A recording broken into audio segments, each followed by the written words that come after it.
WBCM LP, Bristol.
Things could be stranger, but I don't know how.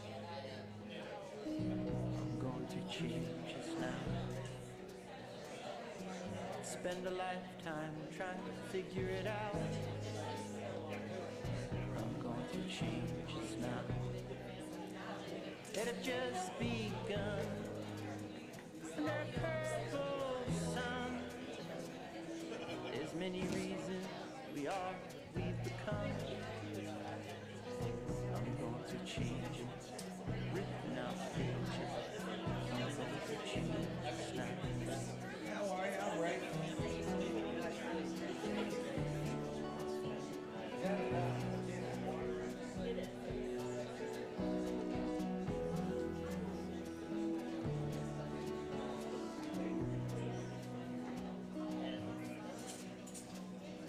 I knew it once, I got it.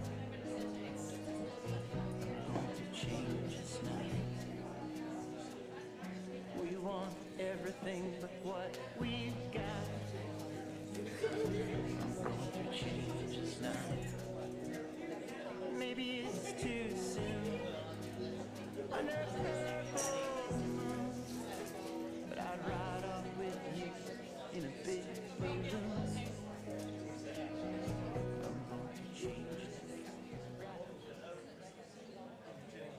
Hello, everybody. It's good to see you all here tonight. It's definitely on down here. I don't think so. Let me try again. Here we go. Yep. Hello, everybody. That was my fault because I am a tech idiot sometimes. I'm Renee Rogers, and I'm the head curator here at the Birthplace of Country Music Museum. My colleague, Josh Littleton, is up there doing the tech, so a big round of applause for him, please. I want to just say welcome to everyone who is here tonight joining us for this Songwriters and the Round evening. This program is complimentary programming to our current special exhibit, Songwriter Musician, the photographs of Ed Rode. If you haven't had a chance to see that exhibit yet, I definitely encourage you to come back and take a look at it. It is full of beautiful portraits of amazing musicians across the ages. And it will be here through December 31st. We are really grateful to the Crooked Road who have partnered with us on this program as part of their 20th anniversary, and also to the Massengill de Vries Foundation who funded the Songwriter Musician exhibit. We are delighted to be hosting 4 wonderful songwriter musicians tonight. We have Linda and David Lay, Sandy Shortridge, and Rafe Van Hoy. We'll share some more information about them in a minute, but first, just a few housekeeping details for those of you who haven't been here before. Our restrooms are down the hall and on the left. You feel free, obviously, to leave when you need to. We are recording tonight, but there will be a recording of this after, so that's great. If you leave before the program has ended, please exit through the doors that are just outside of this theater onto Moore Street. The front doors will be locked in the next 15 minutes and will not be reopened for the night. So if you do leave early, you'll need to go out that side door. While Tyler will be moderating tonight and working with the musicians to create this wonderful program, there will probably be time for a few questions at the end. So if you have something you want to know, hold on to it and we'll give you a chance to ask that at the end. And now I'm going to hand over to Tyler Hughes, who's the executive director of the Crooked Road, Virginia's Heritage Music Trail. The Crooked Road is a 333-mile-long driving trail that connects 10 major venues and over 50 affiliate venues that preserve and promote traditional Appalachian music, old time and bluegrass in particular. Tyler is a native of Southwest Virginia and is a talented multi-instrumentalist, square dance caller and dancer, and educator, and he is definitely a longtime friend of BCM. As the museum celebrates its 10th anniversary this year, we are proud to also be part of the Crooked Road's 20th anniversary with tonight's program. Thank you, Tyler, and I'll hand over to you now. All right, thank you. Well, thank you all so much for being here. As Renee said, it is our 20th anniversary. If you've not traveled the Crooked Road before, we've got information out here in the lobby that you can pick up on the wall there. There's some rack cards, and there's a banner out here with a QR code. We invite you to take time to explore at least one of the sites along the Crooked Road. You're doing that tonight already. This is a major venue along the Crooked Road. So thanks for being with us. We've been celebrating all year long because it is our 20th anniversary of promoting old time and traditional bluegrass and early country music here in Southwest Virginia. And we're so excited to be here and presenting this program, celebrating one of our major venues. And like Renee said, they're celebrating 10 years of the museum being open here in Bristol. So I'm going to go ahead and take a second to introduce all 3 of our acts, and then we'll get along with the music. So we are really fortunate tonight to have some great folks with us. Linda and David Lay are here. Bluegrass singer and bassist Linda Lay grew up in Clayman Valley, a small community just outside of Bristol, where she spent a lot of her early years in music with the legendary Jeanette Carter, who's from the Carter family and helped start the Carter Family Fold here in Southwest Virginia. She's performed with her family band, Appalachian Trail, and tonight she's accompanied with her husband and guitarist and singer David Lay, who together they form Springfield Exit with David McLaughlin. So we are so excited to have Linda here with us tonight, Linda and David. And then over here, just behind me, a good friend of mine for many years, Sandy Shortridge.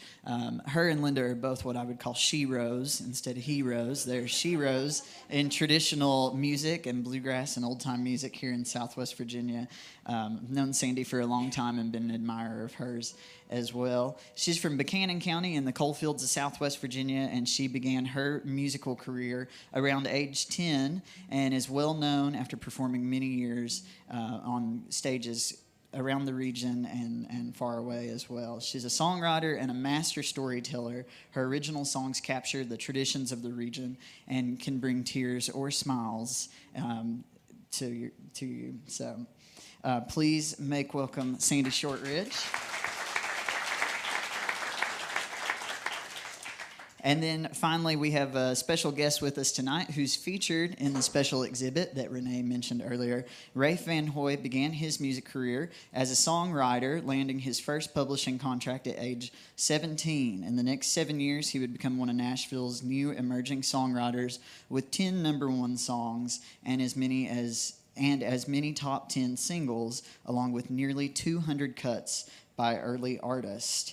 Rafe has been active and successful as both a writer and producer for over 4 decades, with credits in several categories of genres of music, including Grammy nominations, 11 BMI 1 Million Airplay Awards, 3 BMI 2 Million Airplay Awards, and beyond. And he's a native here in Bristol. I think he's got many friends and family here in the audience with us tonight.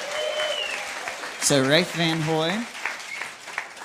And we're going to take turns here and kind of work through, each artist is going to play a song and hopefully give us a little background about that song, what inspired them to write it or cover it or so on. And we'll just go down the line here and then we'll jumble it up. And I don't like for things to be too stuffy, so I like for things to be down home. I grew up here in Southwest Virginia, and I don't want us to get above our raisin tonight. So we'll just keep it down home if that's all right with you all. So we'll mix it up. So David and Linda, you're on the far end here. Would you all like to go first? Sure. All right, David and Linda Lay.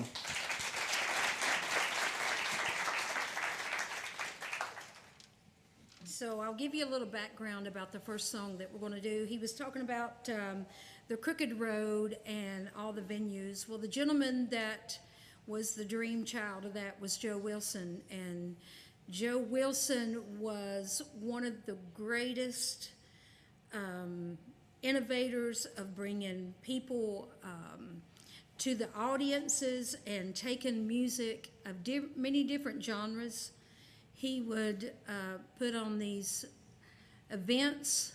He was part of the National Council for Traditional Arts. So if you've ever been to any of the folk festivals, you know that they have a wide range of music and artists. And so David and I were fortunate to meet Joe and get to travel with him for many, many shows. We did a couple tours together. He first introduced Alison Krauss when they did Masters of the Fiddle and took her overseas before Alison, became Alison Krauss. But Joe Wilson was the mastermind behind this. And so when they started this, they picked different people, but he asked if we would do a project for the Crooked Road. And so we were looking for material, and how many of you know who Tom T. Hall is? Tom T. and Dixie? So they were like family to us, and so they had a song that they had wrote, and so I liked the tune, I liked what it said, it fit the Crooked Road. It's about the back roads, but so we asked him if we could tweak it a little and record it for the Crooked Road project. So we'll do this one first. It was written by Tom T. and Dixie Hall. It's actually entitled Taking the Crooked Road Home.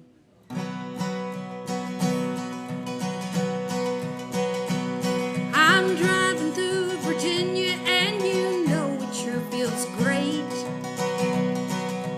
Headed down these hills, down to Mountain 58. Where the back roads and the mountains are there. It's too slow. Taking the crooked road home. Taking the crooked road home. Out of the fast lane and back where I belong. I'm half afraid to look and see how much this place has grown. So I'm taking the crooked road home. I'll mend a lot of fences and I'll hoe a lot of corn.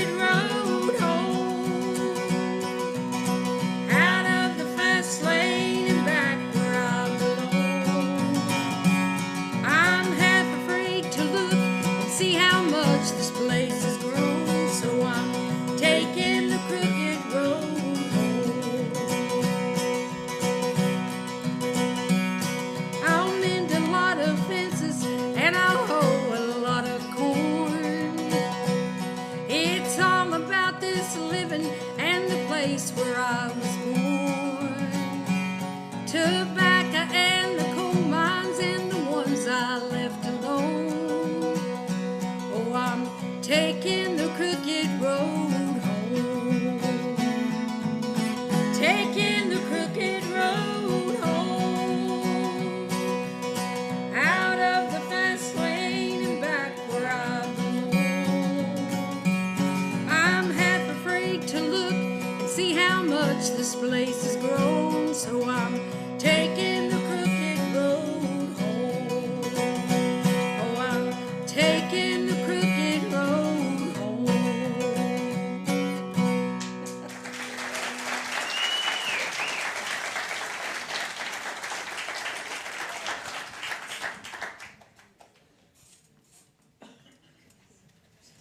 It's sure a great pleasure to be with y'all tonight, and I've got my husband back there somewhere.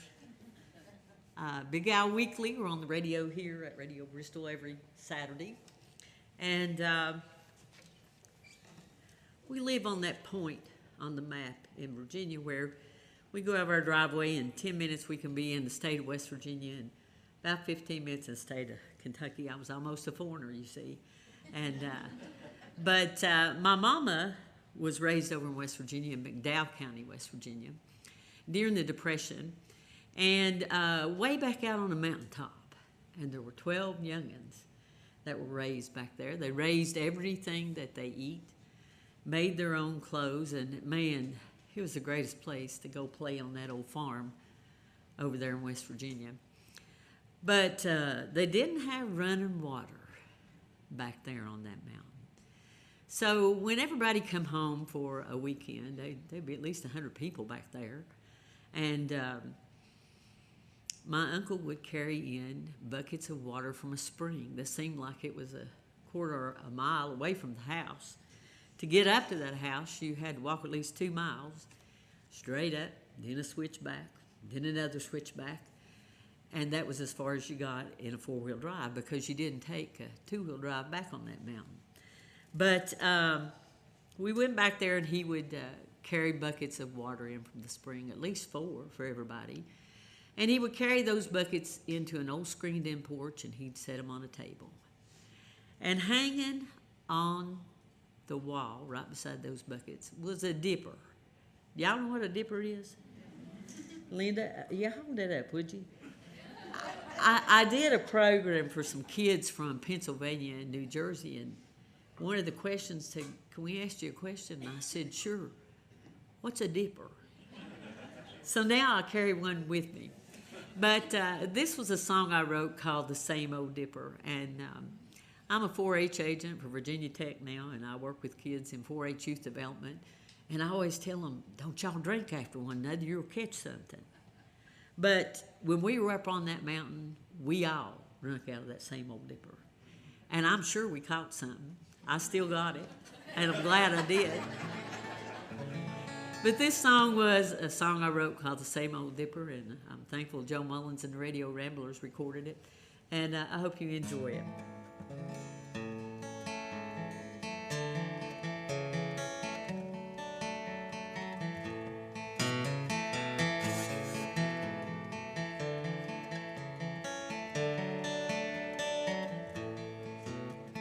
Stories are told by those now old of the days when they were young. Worked real hard and they got so tired, they laughed like those days were fun. Tied together by a strange strong thread, a love between the living and the dead. We're carrying on what they taught and said, in our hearts, not in our heads.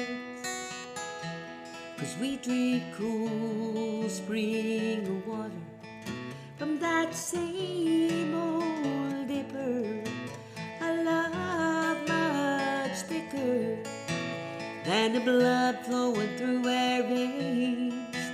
Oh, the memories so cherished will never ever perish.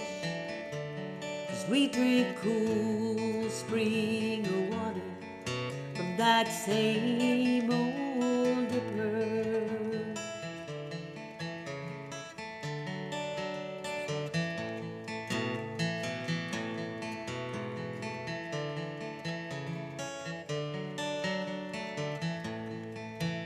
We were always told from God the water flowed, and that springs never run dry. Met our needs and we cast our seeds. Our families grew by and by. A foundation built on rock, not sand. We're traveling this journey hand in hand. Together again as a family we'll stand in the promised land. 'Cause we drink cool spring water from that same old dipper, a love much thicker than the blood flowing through our veins. Oh, the memories so cherished will never ever perish. 'Cause we drink cool spring water from that same old dipper. We drink living water from that same old dipper.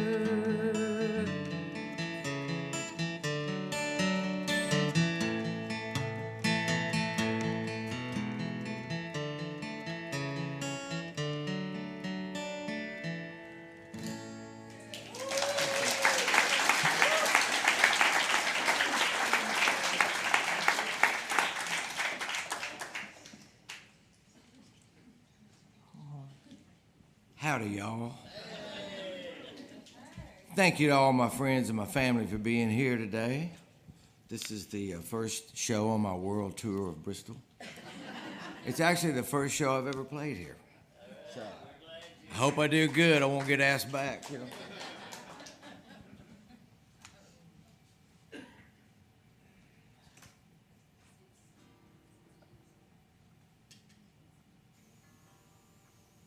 Okay, that's the sound we're looking for.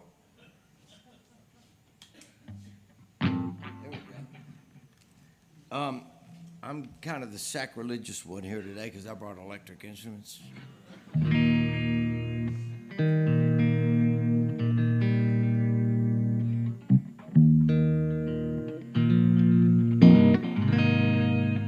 Well, that's nice.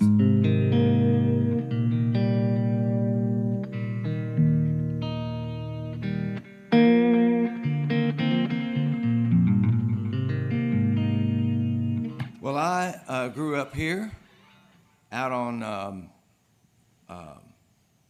right off of Bullock-Collar Road, on Beach Forest Road, right off of Bullock-Collar, and I sat outside and played guitar about every day. My grandmother gave me a guitar when I was 10 years old, and she said, "If you promise to play this, I'll let you take it home." And I did. I went to sleep with it in the bed with me. I woke up with it, and it was like an extension of my body for ever since, really. And then after a while, I kind of got pretty proficient on it for kind of a self-taught kid. And my dad said, "You need to learn to write songs." And I went, okay. I believed him. I thought he was right, but I didn't do it. And so after 2-3 weeks, he handed me a lyric. It was verse, chorus, bridge, and a title. I said, "Here, put some music to that." Oh, I can do that. So I started putting music to his words, and that's how I became a songwriter. If he hadn't told me to do it, probably wouldn't have done it. So, and then there's a lot of stories in between, but, you know, we ended up going to Nashville and knocking on doors and trying to, back when they had a phone book, go through the Yellow Pages and cold call people up and, "Hey, can I come over and play some songs?" You know, and kind of did that for a couple of years. And to be honest with you, those songs were like not very good. They were never going to make $1, okay? But the people were not discouraging. They had every reason to go, "Man, you know, you need to learn to be a welder or something," you know. But they were encouraging, so I kept doing it. And every year kind of got a little better. And I met 2 months after our parents moved there to help me get in the music business. And my brother Blake there was going to Vanderbilt, and so we were closer to him. But anyway, so I lived at home and just went down to Music Row and tried to meet people and try to learn how to write songs from other songwriters. And every year I'd get a little bit more going, and kind of trying to get lucky, you know, because you can be really good. I wasn't that good then, but you can be really good, and you are still a professional gambler because it takes a lot of luck for all the dots to connect, you know. But I'll tell you more about that in a minute. There's a song I'm going to play, which I call my country song Lottery, and how that all came about. But it's all about trying to do your best and waiting for the stars to line up. But that doesn't have anything to do with this song I'm going to play right now. This is a more recent song that I produced on a guy named Steve Azar from Greenville, Mississippi. And we started writing songs, and his manager was a buddy of mine, and he said, would you cut a demo on him, and we'll shop it around and see if we can get him a record deal. And so we cut 5 things in like 2 days, and they turned out really good. And we played them around for everybody in the music business, and you know, like the classic story, we got usually you get turned down by everybody, and then it's successful, hopefully. In this case, everybody actually really liked the song and liked the record, but for some reason, everybody we played it for got fired about 2 weeks, for real. Or their label merged, or the label went out of business. And we went through every label in town, and whoever we played it for either got shuffled to a new position or something. And at the end of the day, we didn't have a record deal. There was one last record company called Opryland Records at the time. It was owned by Gaylord. They had a record company, and they had Opryland Hotel and some other hotels. And I played it for the guy that ran Opryland Records. He says, man, I love this. Let's put it out. Just do a showcase, and if it all goes well, you got a deal. I went, yes. The last place that we played it, we scored. And so we did a showcase on like Wednesday. The next Monday, in the paper, it says, Gaylord closes music division. They're only in the hospitality business now. I'm going, well, okay, we're out of options, you know. So I did what? I fell back on an old technique that I've used before in the music business. It's called begging and groveling. And I knew a friend of mine who was at Mercury Records, and he was a buddy of mine, and they had already kind of said no. Not to me, but the artist before. And so I just went back and begged. I said, can we just put this record out? You don't even have to make it out, and just put it out and see what happens, you know. And they eventually did, and they put it out, and it just kind of started taking off and doing a little bit better and a little bit better. And I had no idea if we were how far it was going to go, because new artists are really hard to break. And but it kept going. And eventually wound up being number 2. And the reason it didn't get to be number 1 is because Alan Jackson had a song out called Drive. He drove to number 1 and parked for like 3 weeks, and we couldn't get past him. And the funny part of it is the guy that produced Alan Jackson, this guy named Keith Stegall, a buddy of mine, that I begged to get my record deal. So I couldn't complain, really. I mean, he's the only reason I had the record out in the first place. Anyway, that's the boring story of that. But I still hear this song every now and then in a grocery store. And it's just my opinion, but I think it sounds better in Kroger's than it does in Publix. I think they play it a little bit louder, maybe, you know. But it's about somebody getting off of work early or just calling in sick Friday. And today's Thursday, right? So this song was about like if you didn't go to work tomorrow. So your weekend starts right now. Yeah, exactly. Anyway, it goes like this.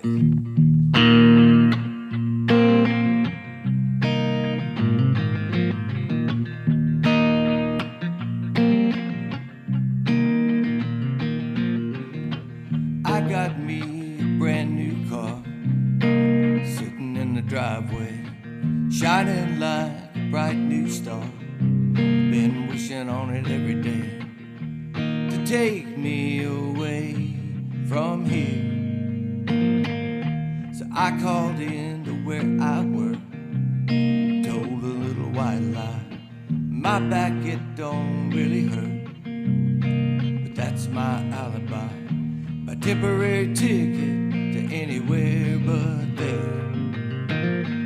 Call it an early weekend, call it going off the deep end. Call it what you want, I made up my mind. I don't have to be me till Monday, Friday, Saturday, Sunday. I ain't gonna face reality, thanks, Rick. 3 days without punching the time clock, 3 nights of going non-stop. No work and all play. I don't have to be me till Monday.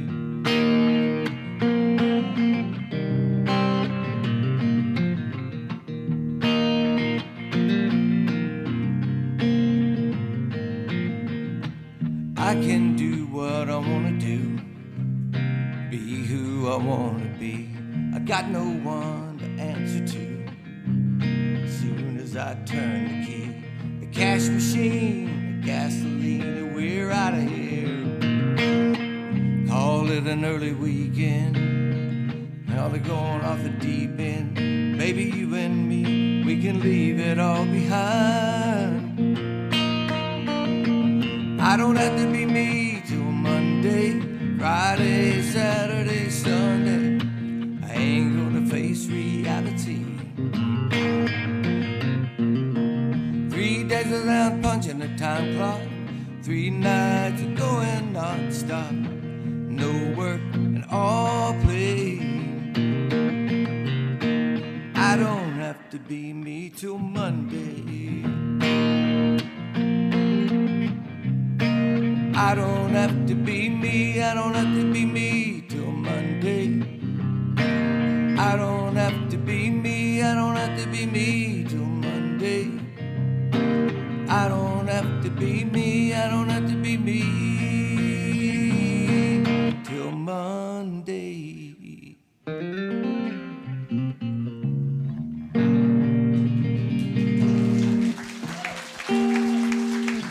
Thank y'all very much. All right, thank you so much. We'll have another round here, and maybe I can help percolate some questions too. Y'all are telling great stories about the songs you're singing and the songs you've written. But of course, all three of you have roots here in the region, and the Crooked Road is so focused heavily on the culture and the musical culture of Southwest Virginia and Central Appalachia. And so I'm wondering, as you prepare for your next song, if you'd speak to what aspects or themes of living here and growing up here in the region really have informed your work as a writer. And not to put you on the spot, but Sandy, would you want to go first in this next round? Yes, of course.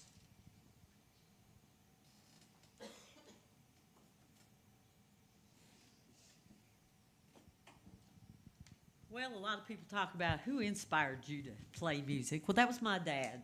I remember when I was probably about 5 or 6 years old that I peeped around the corner in the bedroom, and he was sitting on the bed with a guitar in his hand, and he was singing, and I thought, I want to do that someday. And lo and behold, I did. But years later, I was working on my 3rd CD, and I had wrote the whole CD, needed one more song. Well, my sister had moved to Abingdon, and she just didn't change her post office box and needed her mail brought down to her. So I drove down, and I was listening to some probably what you call mountain old-time music in the car. So that night I wrote a song. One of the other people that inspired me was Dr. Ralph Stanley. And the kind of music that he did that I really liked was the old a cappella singing and old regular Baptist, primitive Baptist sound of music. And I thought, well, I'm gonna learn to do that. So on the way back that night, I wrote that last song for that CD. My dad had done passed at this time, and both Mommy and Daddy had a swing on the porch. And, of course, Daddy was gone, and Mommy was sitting in her swing, and I was sitting in Dad's, and I said, wrote that last song for that CD last night. She said, you did? What's the name of it? I said, Blow the Grave. I said, it's going to be an old-timey mountain a cappella song. She said, well, sing that song for me. So I sung it to her. She said, Sandra Sue, that's the most morbid song, I believe, I've ever heard in my life. Where did I get the term blow the grave? Well, I don't remember how old I was. I do remember a time that all the neighbors dug the graves, not the funeral home, but the people that the family and the neighbors dug the grave. And I remember that my dad was like a couple mountains over there where the family cemetery was, and they dug a grave for his great aunt. And I don't remember which one. There was a bunch of them. But when he came in, it was after dark, and Mommy said, did you get it done? And he said, no, we're going to have to blow it. So where the term blow the grave came from, especially for Buchanan, Dickinson, Pike County, Kentucky, McDowell County, I'm sure, is, you know, us hillbillies or mountain folk always take pride in burying people where they want to be buried. And many times in those areas, it's out on top of a mountain. The only thing is when you dig down 2 feet, sometimes you hit rock. So what they did in the olden times is they'd holler at the coal miners. Coal miners were used to working underground in real tight, small places, using dynamite and powder, not blowing the whole mountain down on them. So they would holler at an old coal miner to bring a stick of dynamite or some black powder and blow the rock in that grave. So it just happened a day or so after I sung that song to my mommy, we had to go to a wake service down at the funeral home. And, you know, being an extension agent, that's embedded into you dealing with facts. So I got the funeral director and I said, Joey, how deep is the grave? 6 foot, right? And he said, yeah, pretty much. I said, it's 4 feet wide. He said, well, about right, pretty much. Well, Sandy, are you getting ready to bury somebody or what? Mommy said she's wrote an old song. So I had to sing the song to him. And he said, well, you're pretty much right. He said, I will give you a little more information, though. You have to be certified now to blow a grave. And I said, well, why is that? He said, well, one of them coal miners that they hollered at to bring the dynamite to come blow the grave put 2 sticks of dynamite under his wife's bed, and they didn't go off, thank God. He said, so now you have to be certified to blow a grave. So I went on over to the studio, and Alan Maggart's a great friend of mine at Big Stone Gap, and I recorded that song at night, and I always had to have a copy of it when I left, even if it was rough to listen at it 1,000 times on the way home. So I said, can I have a copy of that listening on the way home? And he said, yeah. He said, you know, Sandy, that's your song, and it's a good song. I said, are you saying it's not, I shouldn't do it? And he said, no, well, just listen at it, okay? So I got in the car, boy, I couldn't wait to play that song. And I started playing, I thought, daggone, that's the most morbid song I've ever heard in my life. So I had to add a little verse to it to make it a little better. So if y'all make it to the last verse, you'll be okay. So I'm going to do you the song called Blow the Grave. Jack Henselwood included this on his project, 50 Years in the Making. It is on YouTube if you want to look it up. And we recorded that video in a little cemetery down there on Poplar Creek in Buchanan County. And that little cemetery is no longer there because they just put a road through there. So they moved all those graves and stuff. And so if you want to, that family is grateful that we recorded that in their little cemetery. This is called Blow the Grave. Go get your picks and shovels, boys, and your pointed spade. Aunt Armindy has gone away, and we have to lay her grave. Climb up that old mountain to the place she loved the best. There beside her mommy is where she longed to rest. Well, they dug all day and they dug all night by the glow of a lantern's light. 2 feet down and they heard the sound. They know that they hit rock. Gotta blow the grave, gotta blow the grave.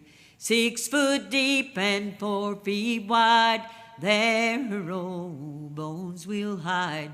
till the master bids her rise. Go on, boys, now you gotta blow the grave. Holler at the fellers at the old coal mine to see if they will find some old black powder that'll break that rock and make it lay real fine. Gotta blow the grave, gotta blow the grave, 6 foot deep and 4 feet wide. There her old bones will hide till the master bids her rise. Go on, boys, now you gotta blow the grave. When I die, carry me up to the mountain top. When you dig down and you hit rock, you won't even have to stop. Boys, by then you'll know how to blow the grave. Gotta blow the grave, gotta blow the grave, 6 foot deep and 4 feet wide. There my old bones will hide till the master bids me rise. Go on, boys, now you gotta blow the grave. When that old trumpet sounds, I leave this rocky ground. I will rise up in the air, meet my blessed Savior there. Someday soon I'm gonna blow this grave. Gotta blow the grave, gotta blow the grave, 6 foot deep and 4 feet wide. There my old bones will hide till the master bids me rise. Go on, boys, now you gotta blow the grave. Thank you.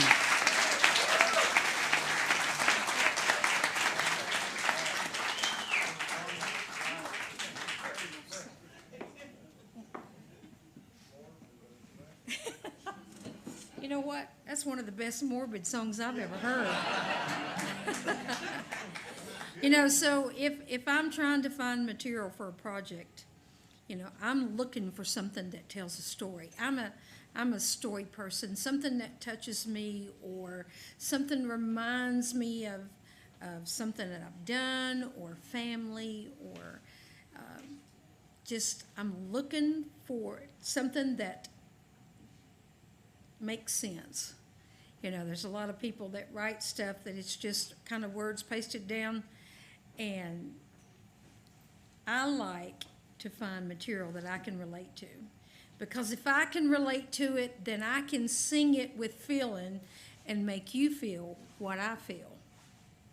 So I'm kind of like she is. I never grew up that far back in the mountains. I was actually just about a mile from the interstate, but my mama was one of 16 children. My granddaddy was a coal miner, and like they were talking about, when I was younger, we still had a wringer washing machine, and up until I was in not middle school, but 5th, 6th grade, we still did clothes on a wringer washing machine, and I ain't that old, but it's not.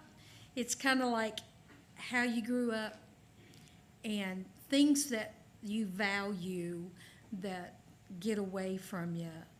My grandmother sewed, and we'd all get together. And, of course, my parents, my mom and dad, my mom didn't really play that much music. She could sing, but when she played, Daddy would tell her that she didn't sing loud enough. But his mom and dad sang. My grandfather played fiddle, and my grandmother played guitar. So we always grew up with a group, playing around the house. When you had your big family reunions, everybody got together and made music. So, and we traveled as a family band up until I went into high school, and then started my own group. But I still tend to go back, and if I'm looking for material or searching for something, you listen to material and trying to find what suits you. And so I tend to pick something that I can relate to. So a friend of ours from down in Hawkins County wrote this song, and did we do this on the Cracker Barrel, one of the Cracker Barrel ones? Yeah. So we were fortunate enough, Joe Wilson put together the whole series for Cracker Barrel when they first started music in those series, and David and I got to be on about 4 or 5 of those projects before they moved on to higher briars and bigger berries. So it was fun. It was good while it lasted, and so this one is entitled "In My Dreams," and it's a very touching story now because the gentleman that wrote it was from over in North Carolina, and you know the devastation that has happened around the area, and so listen to this one and see if you can picture what we see in our minds.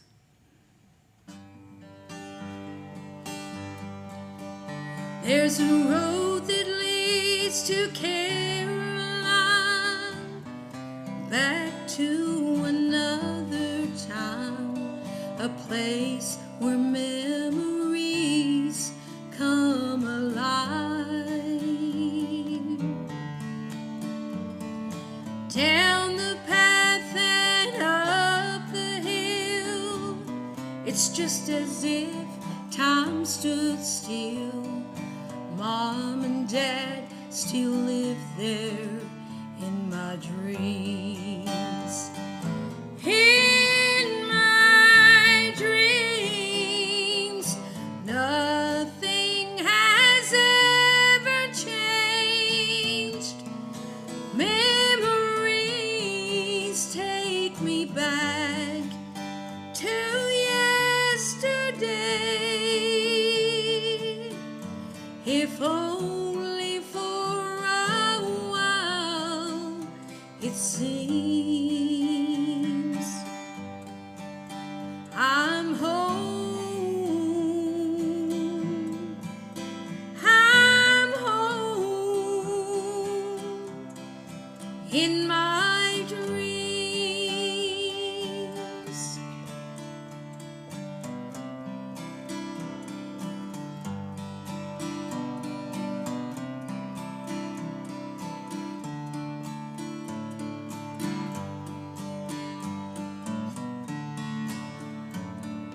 Just beyond reality, it's just like it used to be. The memories come back all the time, and every now I close my eyes, that's when I realize home is as close as my heart. In my dreams, nothing has ever changed. Memories take me back to yesterday. If only for a while, it seems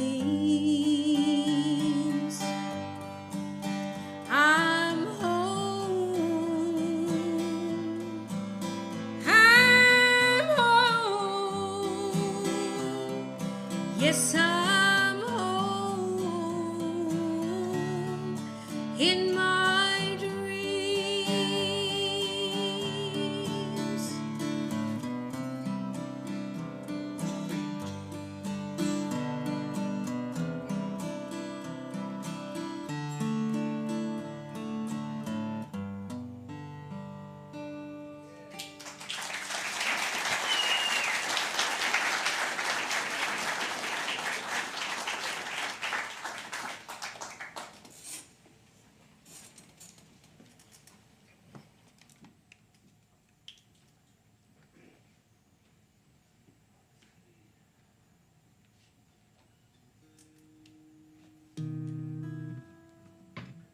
I'm switching guitars. No extra charge. This is a guitar that I've tuned down to a chord, an open E chord, but I've tuned it down even further to B. And some of my old buds will probably remember. There's a bunch of songs that people have written in this configuration, but one of them that we used to listen to is a song called Little Martha. I don't know if y'all remember that.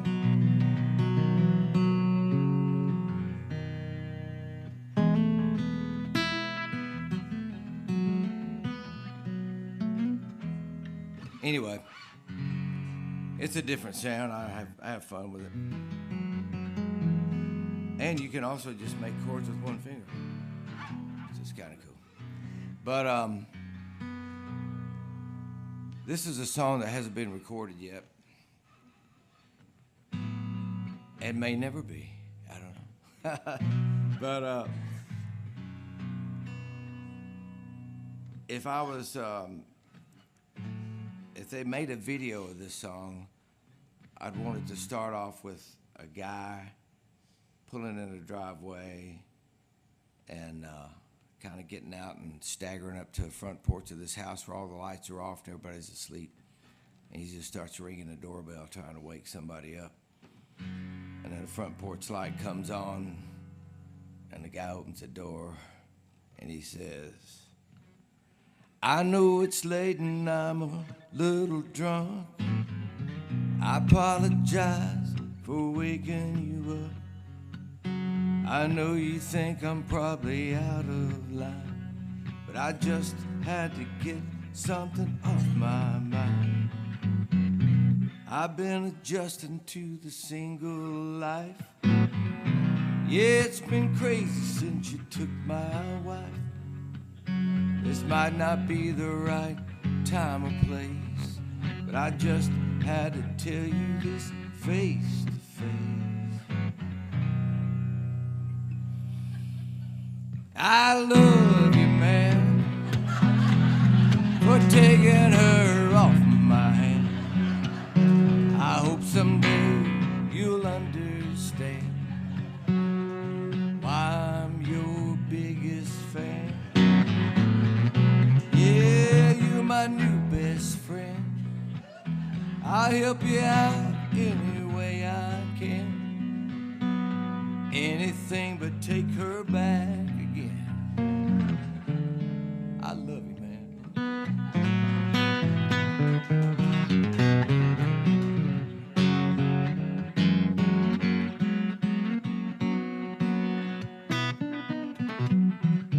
When we met, she had a fiance. She dumped him so we could run away. He didn't get mad when they broke up. Just shook my hand and he said good luck. I was on the brink of losing my mind. You came along in the nick of time. Some people think we should be enemies, but they don't know how much you've done for me. Yeah, I love you, man, for taking her off my hand. I hope someday you'll understand why I'm your biggest fan. Yeah, I'm your big time friend.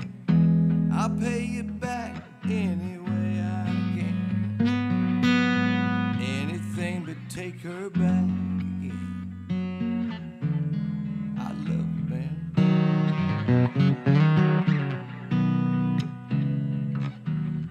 I hear her calling, so I'll let you go. I got a bar stool and it's getting cold. But hey, she ever let you off that leash, just come on down, the drinks are on me. 'Cause I love you, man, for giving me my life back again. I hope someday you'll understand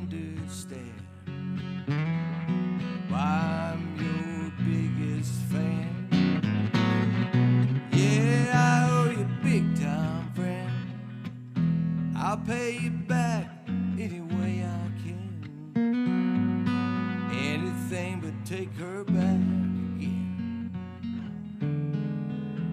I love you, man. Good luck with coming home past 10.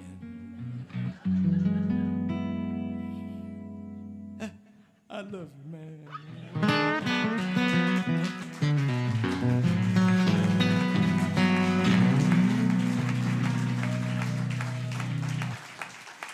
Little brotherly love song. We're covering all topics here tonight. Rafe, if you don't mind, I'll ask you to stay up there and lead this next round. Maybe we'll try to do one more round of songs here, and then if we've got time, take some questions from the audience too. One more song? Yeah. Okay. Well, I'm switching guitars again now.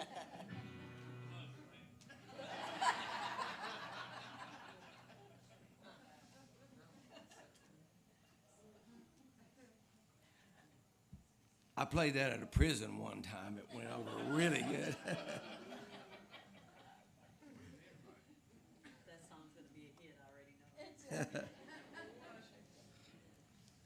Well, you could do a women's version too, you know. I love you, sister. Running off with my mister or something, I don't know. All right.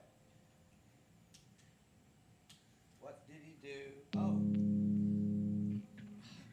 It's always just one little button. Okay, so when I mentioned a while back about winning the country music lottery, there's a lot of story to this. I know y'all don't want to hear it all, but I'll try to condense it. The guy that signed me to my first publishing deal was a guy named Curly Putman. And he wrote Green, Green Grass of Home, My Elusive Dreams, and I mean, tons and tons of hits. Divorce with Bobby Braddock. And Bobby was also a writer at that same publishing company, which was Tree Publishing at the time, but now it's Sony Music. So anyway, one day I was at the publishing company one morning, and it's a good thing I was there because Bobby Braddock, who has written, if you look his name up, he's written, I mean, an incredibly huge list of hit songs, great songs. He and Curly wrote He Stopped Loving Her Today. Speaking of sad songs, you know, George Jones didn't want to record it because he thought it was too morbid. Said, nobody's going to want to hear that. But it ended up being voted country best or CMA Song of the Year 2 years in a row. And a lot of people put it on the list as the best country song ever written. So I guess it wasn't too sad.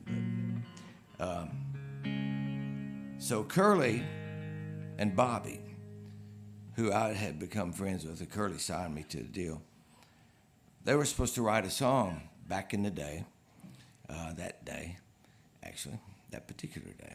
And Curly lived in Lebanon, Tennessee, about 20 miles away. He didn't want to drive in town that day for whatever reason. And Bobby said, Curly and I are supposed to meet here and finish the song today. Would you want to help me finish the song? But yeah, he says, George and Tammy, you know, since they got divorced, nobody thought they were ever going to record again.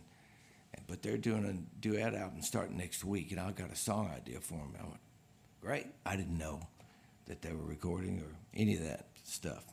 I was 21 years old. But anyway, so Bobby and I went into this little cubicle. They had two little writers' rooms, literally, that were wide enough for a little out-of-tune spin-it piano and a one chair and a trash can. No windows.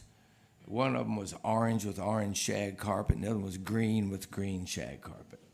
I think we were in the orange room. Anyway, so we came out about 3 hours later with this song, and Bobby said, I got to go to Alabama to see my girlfriend. Would you make a little tape on it with a guitar vocal? And I went, yeah. He says, make it kind of like an old, like a Chuck Wagon Gang kind of thing with where the answers on the choruses and stuff. I said, okay. So I made this little tape, gave it to my publisher. He gave it to Billy Sherrill, who was George and Tammy's producer, the next day, which is like a Friday. They recorded it the next week, and 4 months later, it was #1. And that's the first #1 I'd had, and I thought, man, I should do this 2 or 3 times a year, man.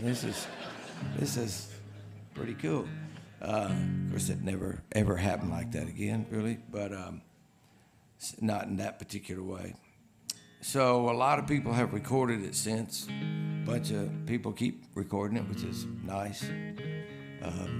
Dwight Yoakam and Emmylou Harris. And I think the last thing I heard was Trisha Yearwood and Jamie Johnson did a version that was where they just sang it great. I mean, every version I've ever heard of it, really. I've never heard a bad version that I didn't think was great. And of course, George and Tammy, like, nobody can touch their version. My version is not going to be like that, okay? It's not going to be anywhere near as good as any version, if you've ever heard it, that you've ever heard, okay? And I kind of modified it a little bit too, anyway. So. And it goes something like this.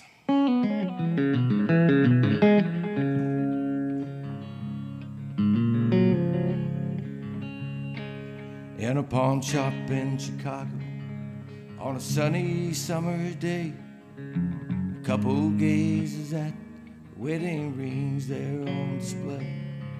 She smiles and nods her head as he says, honey, that's for you. It's not much, but it's the best that I can do. Golden ring, with one tiny little stone, waiting there for someone to take it home. By itself, it's just a cold metallic thing. Only love can make a golden wedding ring.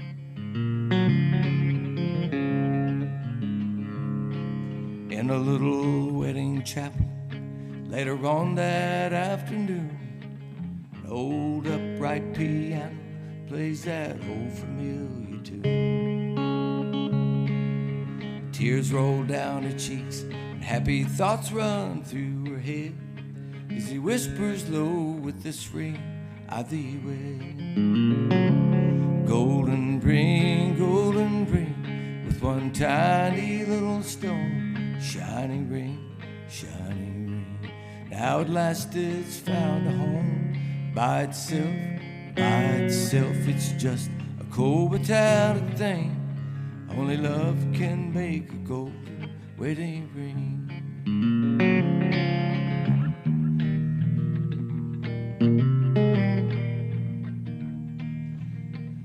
Now sometimes, not always, but sometimes when a song changes key, it can be an omen that something bad's about to happen. Like this song.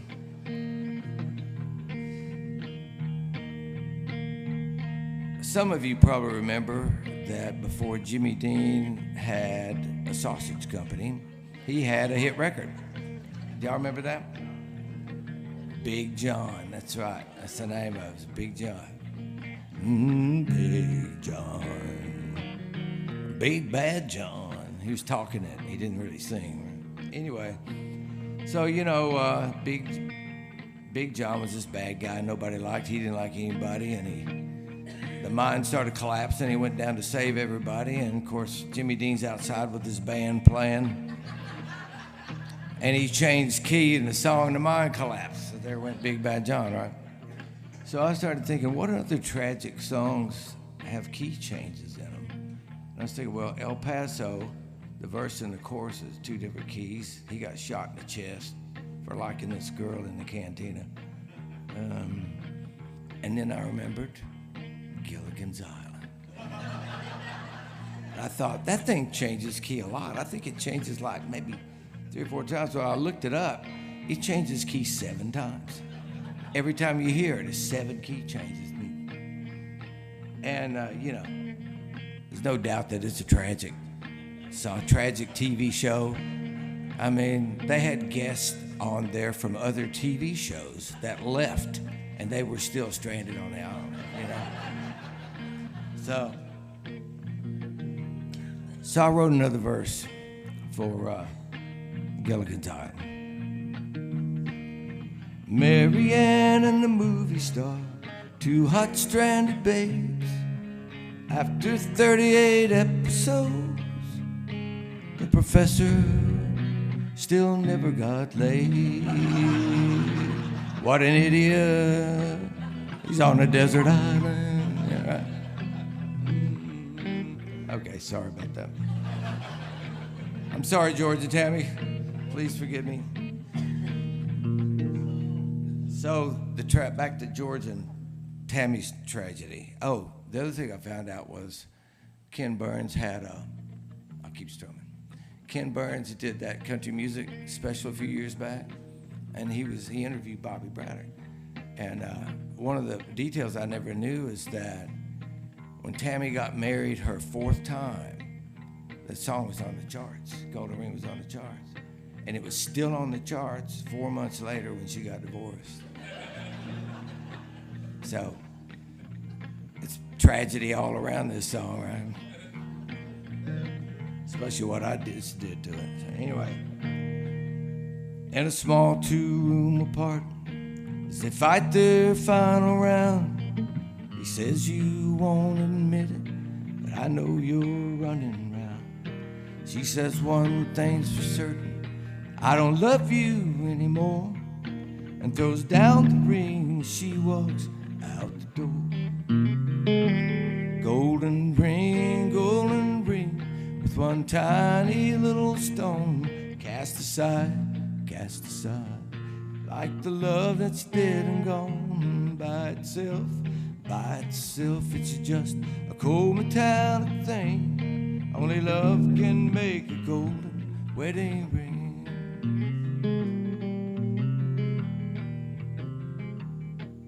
In a pawn shop in Chicago, on a sunny summer's day, a couple gazes at the wedding rings there on display. Golden. Thank y'all.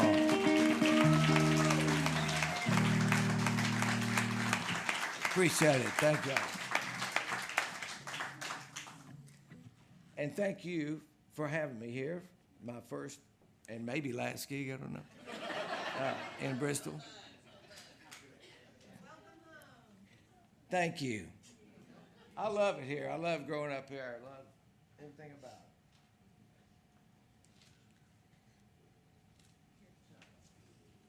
And I'm going to drink tonight. This last song that I'm going to do, it's probably the best song I ever wrote or ever will write. It certainly came from the heart. And I know I sang this song at Spigma one year. They had a songwriters workshop, and Larry Cordell, y'all know Larry Cordell. Well, I made him cry, so I might make you cry on this song too. It's all right to cry sometimes. But this song was about my grandma, and it's called Grandma's Gate. She came to live with my mom and dad when she was 88 years old, and that was just across the driveway. And me and my mom, even though I had 3 other sisters, me and my mom was pretty much the only ones that could handle her.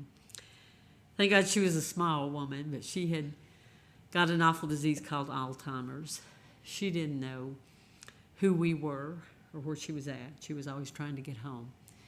And but she died one year, the week before Thanksgiving. And on Thanksgiving Day, we went through the motions, and it was a hard day. And I went home, sat down, wrote this song. Made the mistake of going out and singing it to my mom, who bawled her eyes out. And I actually couldn't sing it for probably a year because she had just became so close to us. But I always tell people when I sing this song, when you pray for the people who are sick, pray for the ones that take care of them too, because it's a tough time. And I could tell you lots of funny stories about her. I'll tell you one, then I'll sing the song. But it was snowing one night, really bad, and I came out from my house across the driveway to Mom and Dad's, and I came in the back door, and boy, I was brushing the snow off, and she said, "Is it snowing out there?" I said, "It's pouring." See, she had what was called sundowners, which made her come to life at night. She didn't want to sleep. And we were blessed that we gave her a doll, and she thought it was a real baby. So you give her that baby, and she'd sit and rock it. So she's sitting there, and she's rocking that baby, and she said, "Did you ride the horse up?" And I said, Yeah, because we didn't have a horse. She rocked a minute longer, and she said, "Did you put it in the barn?" And I said, yeah, I put it in the barn. "You didn't put it in there with the cow, did you?" And I said, "Well, the horse is on one end, the cow's on the other. Will that be okay?" "I guess it'll have to be." So she rocked a minute longer, and she said, she got real sweet, and she said, "Will you hold my baby for me?" And I said, "I will." I said, "Where are you going?" "Well, I've got to go gather the eggs and milk the cow." And I said, "Well, the eggs is in a bowl in there on the counter." And she always called the refrigerator the cabinator. I said, "The milk's in the cabinator." She said, "Did you do that for me?" I said, "I did." I said, "That's." She said, "Well, bless your heart." One other time she was coming through the house, I fell asleep in the chair because I always stay with her on Saturdays so Mommy could have a break. And she leaned over and kissed me on the cheek, and it woke me up and it startled me. And she said, "I'm so sorry, I didn't mean to scare you." She said, "You know something? I don't know who you are, but I love you." And I said, "I love you too." But I came home from work one day, and we called her Gladys. Mommy said, "I have to tell you what Gladys told me today." And I said, "Well, what did she tell you?" And she said, "Well, her breakfast consisted of 2 sausage biscuits and a cup of coffee. And there was a room with a lot of windows and sliding glass doors, and that's where she always eat her breakfast so she could look outside. And if you were in the other room, it sounded like there was a whole room full of people. She was answering them and talking and laughing. And so Mommy said, I went in there to give her bath and I said, "Well, how are you today?" And she said, "I'm fine. Been down there at the gate talking to 2 men at the gate." Mom said, "Did you know who they was?" She said, "No, I didn't know who they was, but no, they was awful nice." She said, "You know, one of them said he wanted me to go with him." And the other one said, "No, I'd like for you to wait just a little longer." Said, "I'm fixing a place just for you, and then we'll come back and get you."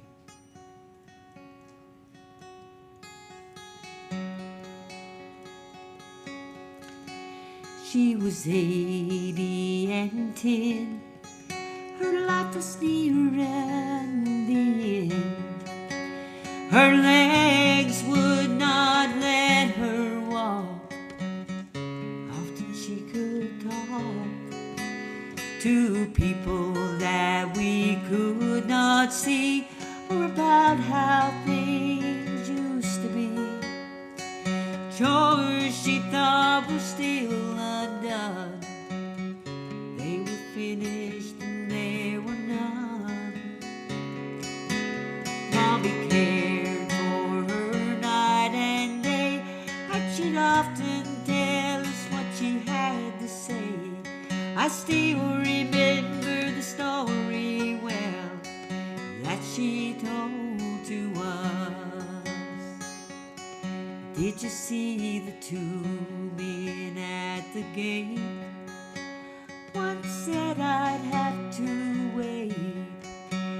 The other said he's fixing a place just for me, and it won't be very long before he'll have it through, and then they'll come back and meet me at the gate. Mommy said that she asked her, "Did you know these 2 men?" And Grandma said no, but I'd like to go with them, for they were so very kind, and I'd like to see this place. They say I'll call it home, and I can live there on and on. Mommy told her the man was Jesus, and that was an angel with him. You know I love you, and I miss you, but it's alright to go with them. Did you see the 2 men at the gate? One said I'd have to wait. The other said he's fixing a place just for me, and it won't be very long before he'll have it through, and then they'll come back and meet me at the gate.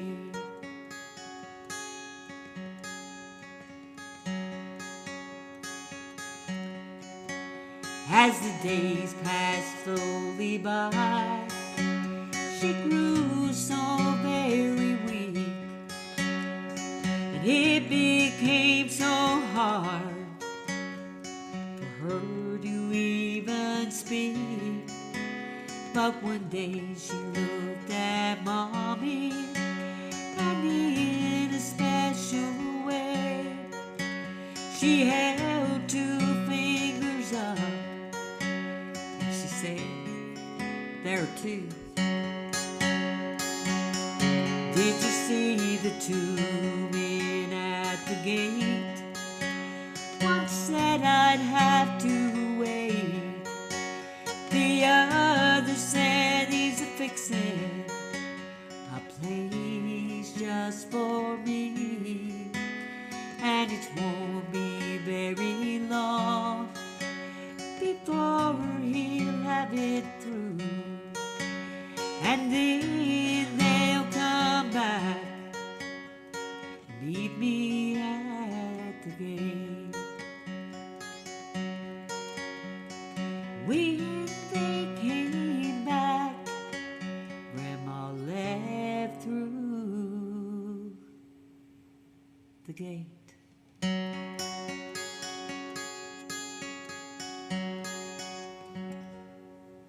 Thank you all. Thank you to the Crooked Road and also the Bristol Country Music Museum.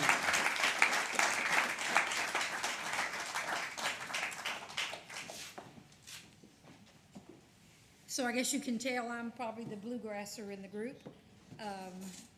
Most of the material that we, do, we do a lot of wide range of material, and I always wanted to be a country music singer.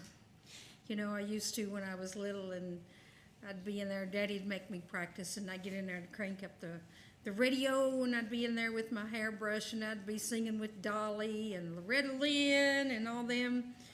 And so I love country music. I love old country classic music, and we incorporate it in our show. And then we'll pick up lots of different, tunes and things that I can tweak and turn it into something different than how it was originally recorded. But we were fortunate enough to get to open one time back many years ago for Vern Gosden. The voice, man, him and George Jones, like he said, were just awesome singers. So I told him, I said, I'm going to sing with him. So I went and knocked on the bus door. So the manager opens up the door, and he's like looking, and I told him who it was. I said, we're opening for Vern, and I'd really like to sing with him on his set. He's kind of looked at me like, okay, whatever. But I did see him peek around the corner when we were doing our show. Of course, like I said, we're pretty hardcore bluegrass musicians. So then he comes and gets me and takes me back to the bus. And so I get to sing several tunes with George Jones. And one of them was, or Vern Gosden, yeah. One of them, I'm getting there, because one of the tune was the one you had a co-hand in. So we did the one that Janie Fricke did with him. If I never see your loving face again. And Janie sang, I'll go on loving you till the end. So then he said, do you happen to know Golden Rings? It's like, oh yeah. So I got to sing it with Vern. So that was, I was back there trying to be the other cohort part, but he had all the parts worked out on his tune. Tell them about seeing Vern Goss at Cracker Barrel. Oh, so later on, many years later, we're sitting in Cracker Barrel in Nashville. Yeah, at the Opryland there. And he comes in and he's eating over there, and David's, he's like, go over and say hello. I said, no. He said, no, go over there. And he said, tell him you sung with him. Yeah, Vern. So he's sitting there eating. And so I go over and I said, excuse me? I said, I know you don't remember me. He said, we got kids together?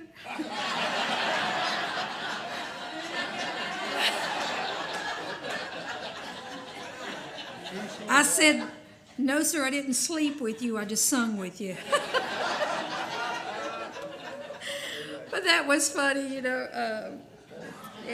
but what an honor to get to do that. I always wanted to go to Nashville and try my hand at singing, but, I had kids. I did go down and met with Miss Smith, which was Hazel Smith, which was Trisha Yearwood's manager.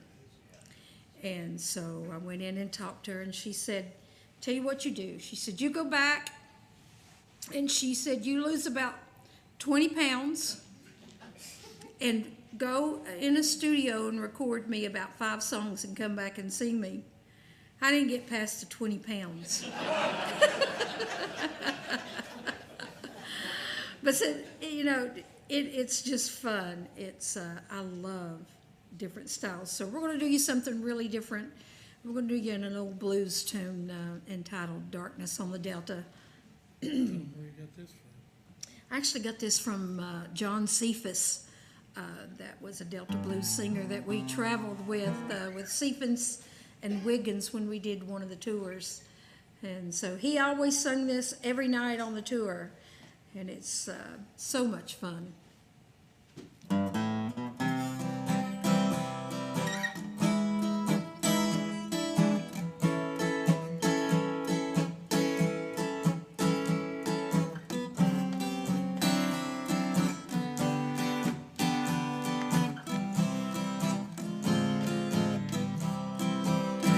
When it's darkness on the Delta, that's a time my heart is light.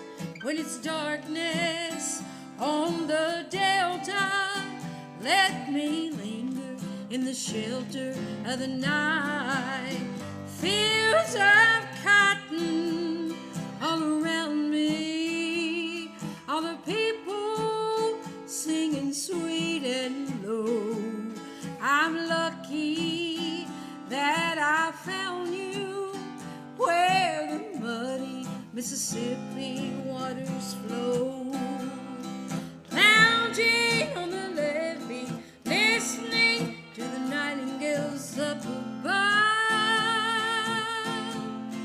I'm lounging on the levee, no one's heart is heavy, 'cause all of God's children got someone to love.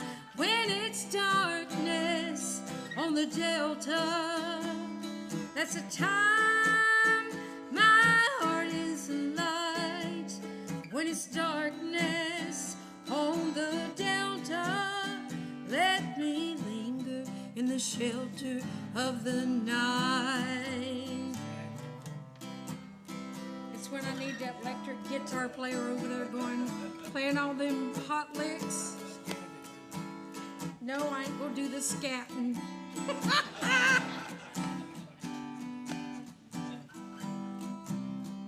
I gotta back up here. I'm lounging on the levee, listening to the nightingales up above. And I'm lounging on the levee, no one's heart is heavy, 'cause all of God's children got someone to love. When it's darkness on the Delta, that's a time my heart is light. When it's darkness on the Delta. let me linger in the shelter of the night.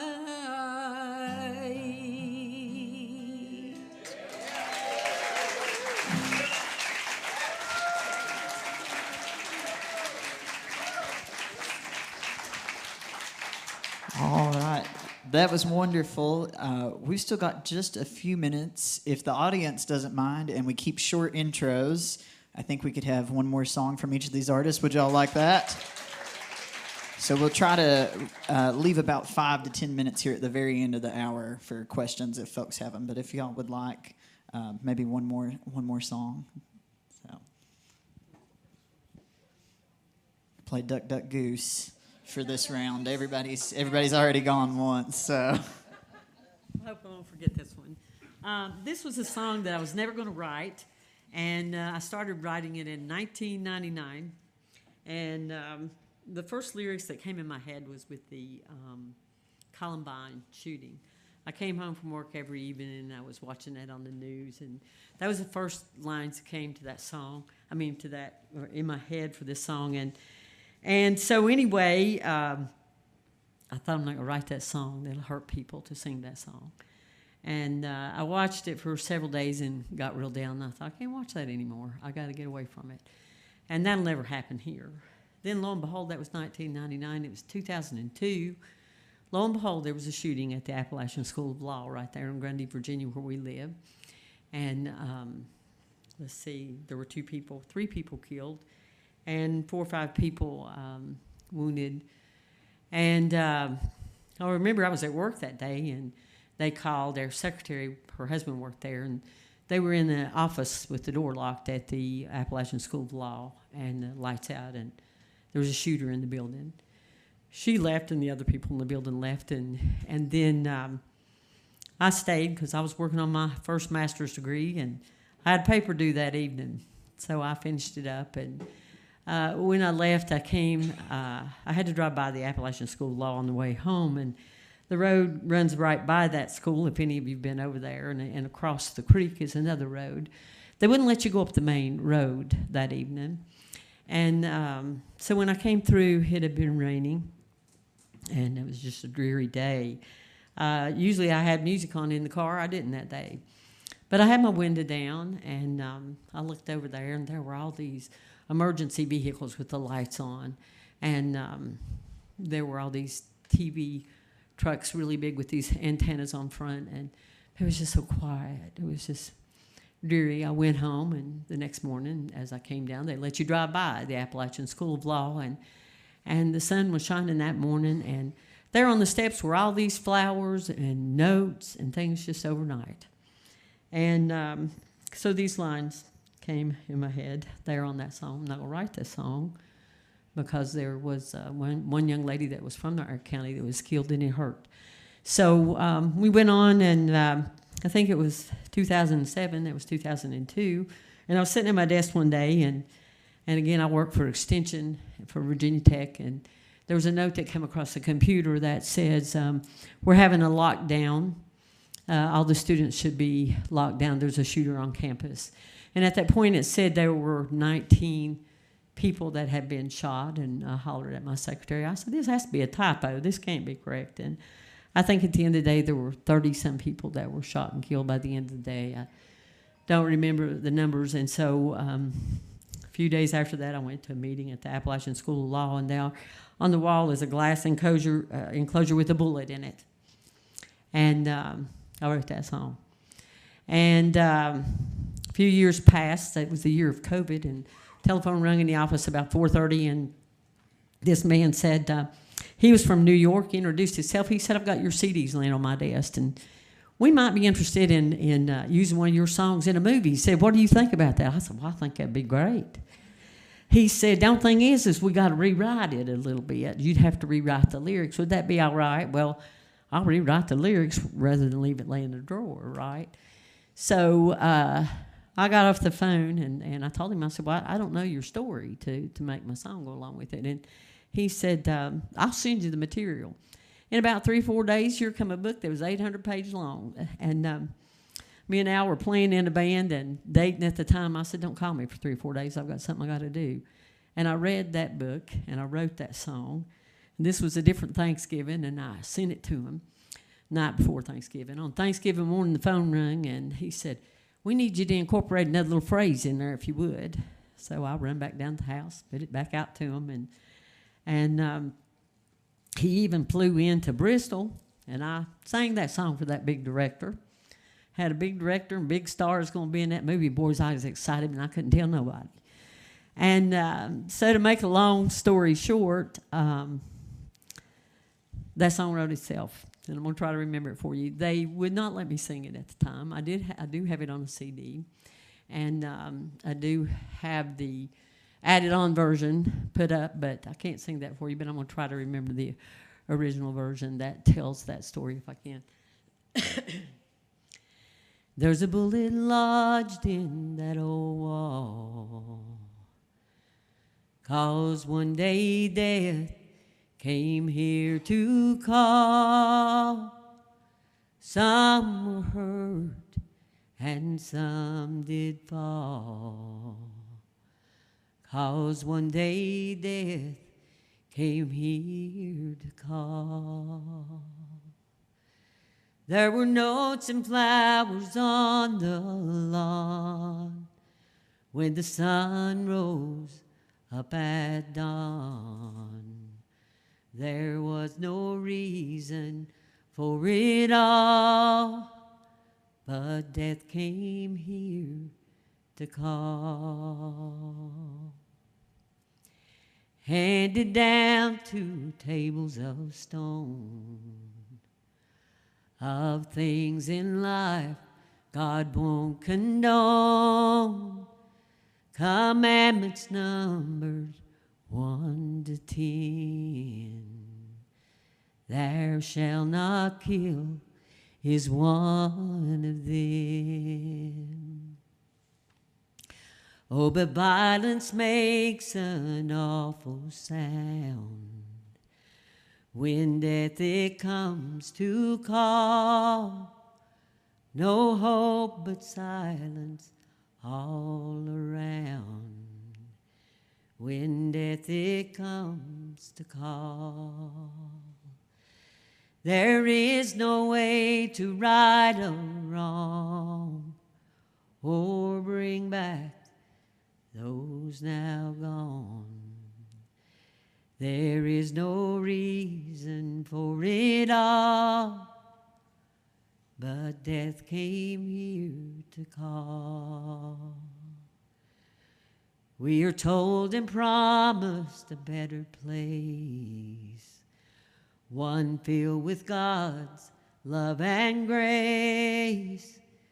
No sadness, pain, no tears, no fears, and death won't come to call. Y'all might see it in the movie someday. Thank you.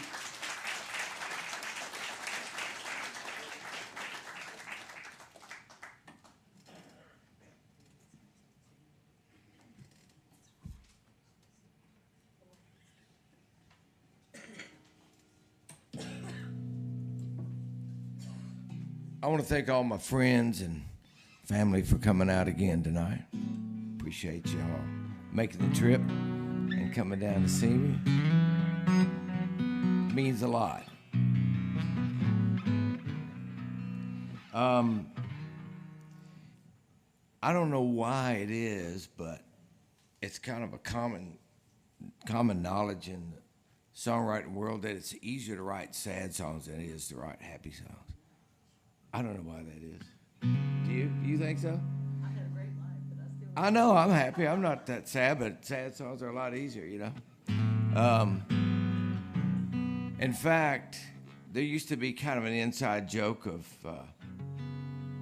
when some writer at a publishing company was maybe getting breaking up with his girlfriend or getting a divorce, quietly the publisher was going, great, we're going to get a lot of songs out of this, man. You know? And it was actually true. And it'd be like, all your friends start showing up or would hang out with the guy who's going through all this tragedy. Like, man, I think this breakup's going to be the best one yet.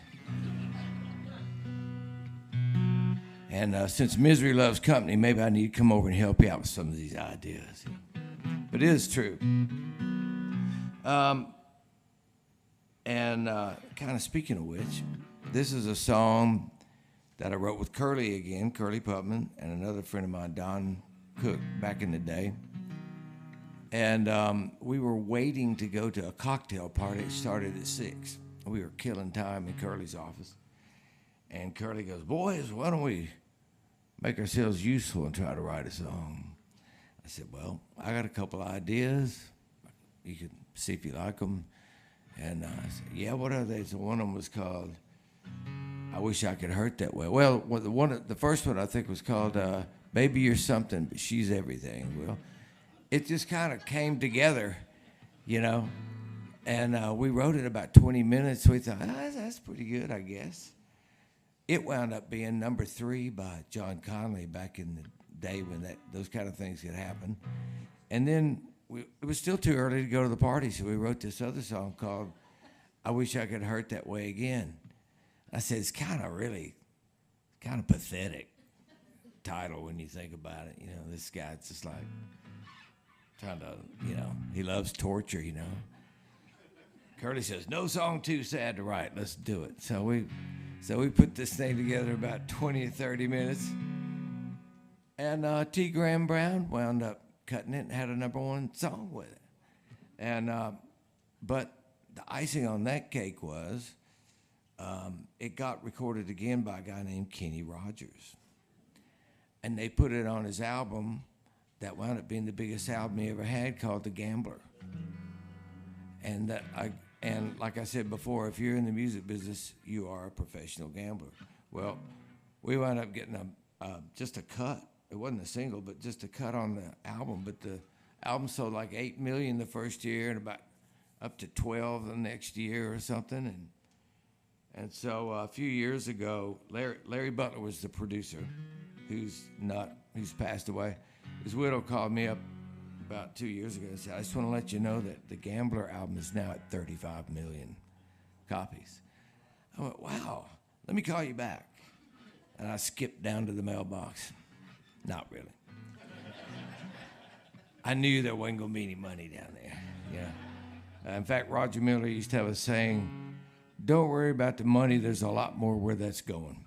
And so you just have to be comfortable with the fact that you're not going to get all the money. Okay? So if you get some of it, then that's good. But anyway, I realized a way that you could take a really sad, pathetic song and turn it into a happy song. You have it sell 35 million copies. Yeah? And it just kind of makes you smile thinking about it, you know, whether you got the money or not. So anyway, this is my version of that.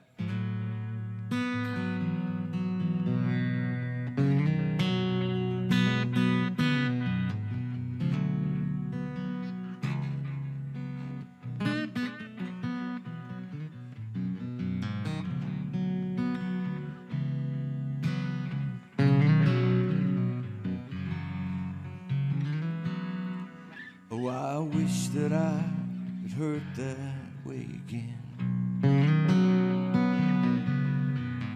At least I had you every now and then. And in between the sorrow, at least there was tomorrow. And as long as there's tomorrow, there's no end. Oh, I wish that I could hurt that way again.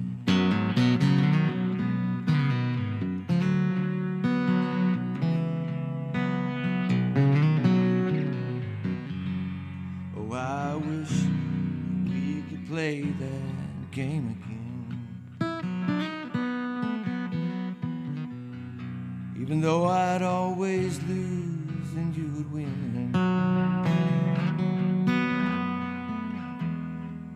times you would desert me, how the emptiness would hurt me. But your coming back was always worth the pain. Well, I wish that I could hurt that way again. I'd love to hear you tell me you don't need me anymore, just like you used to tell me every day. And I'd love to watch you leaving like 100 times before. At least my eyes could see you walk away.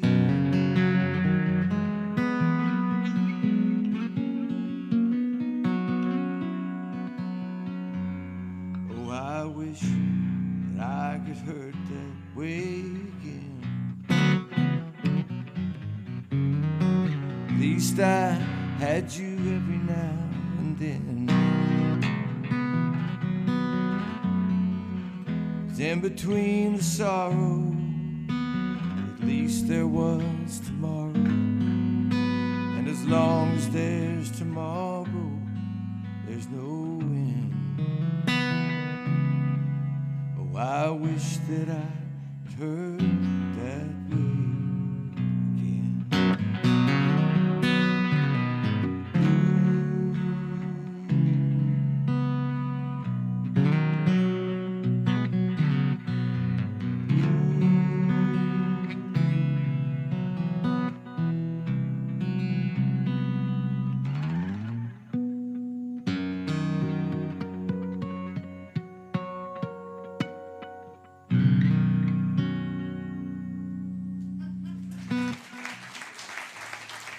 Thank y'all so much.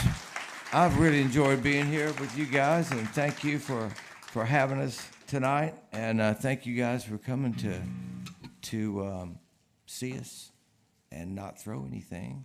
And I really, really appreciate it. I love seeing y'all.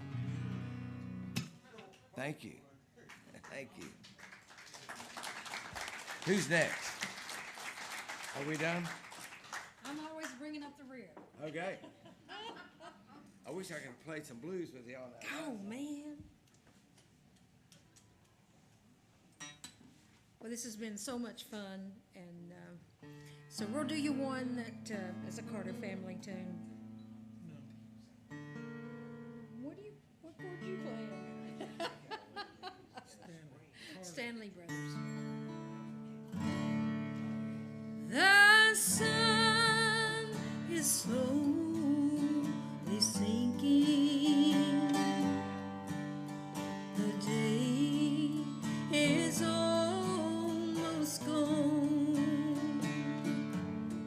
Still darkness falls all around us, and we must journey on.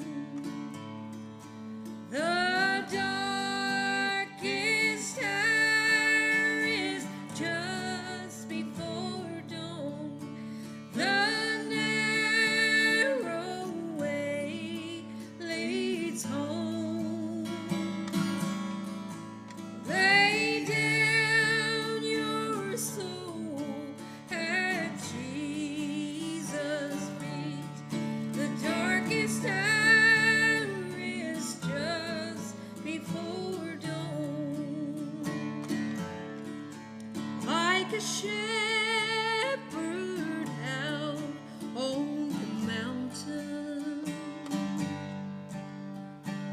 watching his sheep down below. He is coming back to claim us. Will you be ready to go? The darkest hour is just before dawn.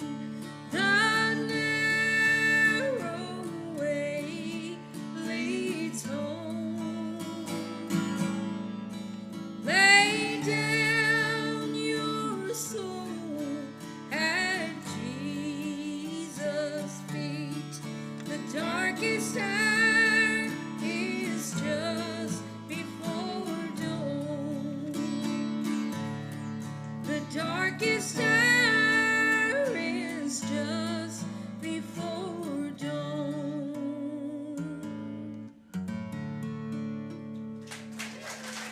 Thanks to the Crooked Road. Thank you all so much. Alrighty, how about it? One more round of applause for all of the artists here tonight.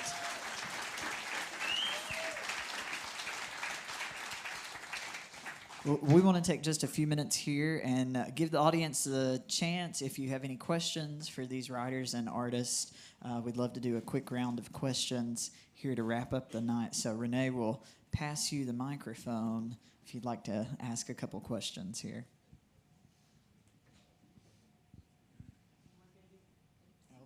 I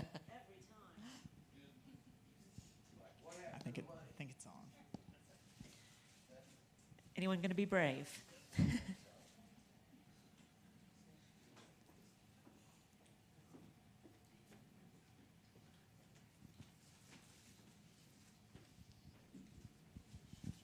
This one's for Rafe. It's so good to have you back here in Bristol to hear you. Is there an album of folks singing your songs, like that has been compiled, or? Now, oh, you mean like so and so singing songs Rafe. by Rafe Van Horn? That's No. right. That's right. That's exactly what No. I was thinking of. No, that'd be great. I'd love it if that happened, but no, not really. I've got a website that I'm trying to upload songs, like a compilation of cuts and different songs I've demoed and stuff, but you know, I'm slow, haven't done it, and I'm actually kind of a tech guy, but I'm a Luddite when it comes to social media and web pages and stuff like that. Terrible at it. It'd be a good album. What was that? It would be a good album. Well, thank you. Thank you. Thank you. I'd love that. I always thought it'd be kind of cool if you could kidnap Ray Charles when he was still alive and put him in a room and say, look, Ray will give you anything you want. It doesn't matter. We'll pay you what you want. Anything you want to eat, girls, it don't matter. Whatever it is you want, I just want you to sing about 20 of my songs. And I won't play them for anybody. I'll just listen to them myself. And then, you know, he probably wouldn't sing them, but I'm just saying that's my fantasy. If you could have somebody like him sing it, that'd be great.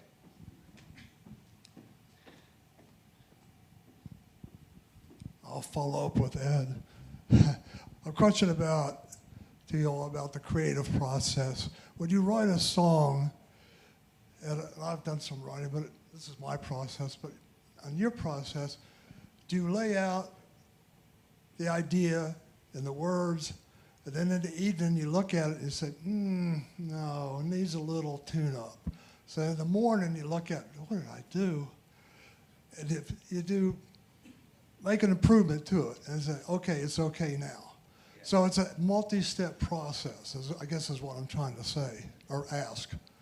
Does that make sense? I'll give my quick one and then I'll pass it on because I know y'all got everybody has their different version, but sometimes it comes all at once like a download. And that's why it's good that we have phones now because you can just turn on a recorder and just spit it out as it comes downstream of consciousness. Because a lot of times you listen back, most of the song is right there. And back in the day, you had to write it down with pencil or you'd forget it. By the time you got somewhere to put it down on something, you'd forgotten half of it, you know, because it goes by fast, you know. It's just like it leaves a smoke trail through your brain and that's all you get, you know. But I get ideas all the time, and some are more complete and some are less complete. And I go back and I put as much down as I can when they come, but then I'll go back and review and look at them and go, oh, I know what would be a good idea, and keep working on them. And since music is just an opinion, you know what I mean? You might love something and everybody else hates it. So, but anyway, that's kind of what I do. I just fill up my phone full of ideas, basically. I have it on my phone as well as shopping receipts and napkins and chewing gum papers even in the past, and those make it back to a box. It's really strange. You mentioned something because sometimes when you kind of get to working on one that, and you put down all these little phrases, wherever you put them, they work together into one song. It's like a train of thought. It's like your other brain is smarter than you. It's putting it together for you, but you're too stupid to realize. But I have just sat down, like you said, and it just pour out. And then other times it would take several days to get it. And I remember writing one day, and I'd got my guitar out about 2 o'clock in the afternoon, and I started with the guitar, and I thought, nah, I'll do that a cappella. And about 6 o'clock that evening, it's like I woke up and the song was done. So it was like I wasn't even aware that I had wrote the song, but I had. Yeah, a lot of times you'll work on a song too, and you'll put down what you think you've got at that point, and maybe you don't come back to it for 2 or 3 weeks, and then you'll try to play it from memory, and it'll be different from what you put down before because your brain has continued to work and modify and yeah, it's still there, yeah, whether you want it to or not. I always look at a song that's finished like a head of hair. I've got it done, now I got to brush it out at the end. So when I get it all done, I got to brush it out. So that's how I look at it. And other times, it's like a record project. Somebody used to tell me, because I get really too detailed on stuff, and people say, you're never really finished with it. You just wait till they take it away from you. You know, just work on it till they, okay, time's up. That's it. You know. It comes a lot of different ways, though. Any other questions? How many songs have you had going at any one given time? I'm going to say I bet you it's hundreds to thousands. Quite a few.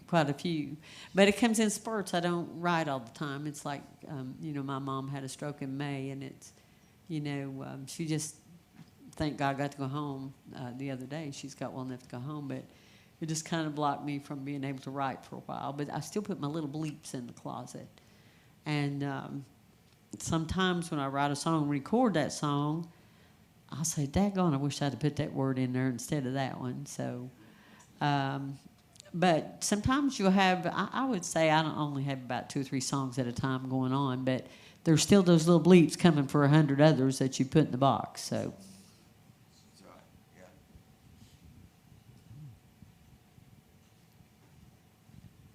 Let me ask you a question.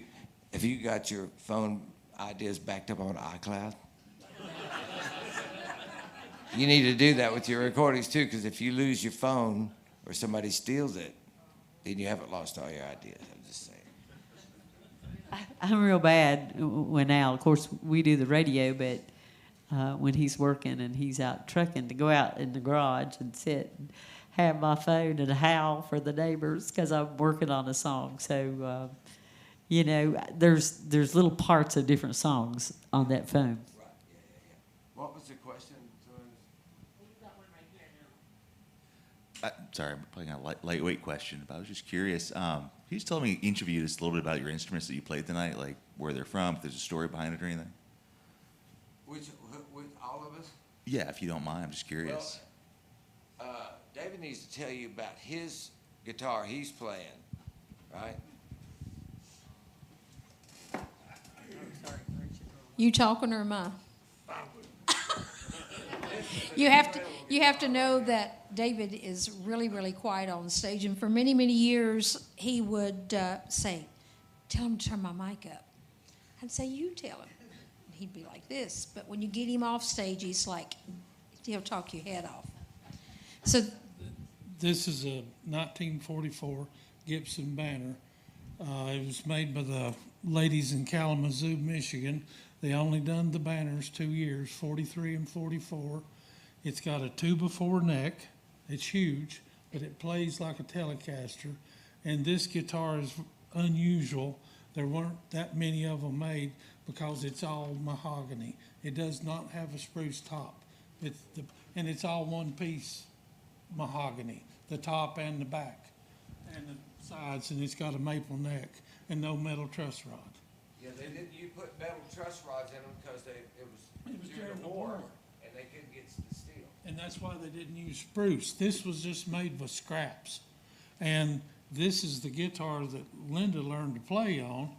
this was her daddy's guitar, which I have a really good Martin guitar, but at home, but I love playing this thing. And I tell people all the time it's a Martin killer. Yeah. So, I mean, when I was 8, 9, my dad taught me to play, and I've always played guitar for the longest time. I don't have a great rhythm hand.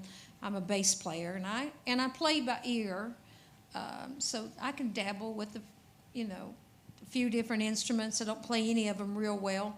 I've got good timing, so I can play bass, but I could not catch that G chord on that guitar because, even now, the neck, it's hard for me now. I don't have big hands, but it is a hoss of a guitar. It's got a great sound.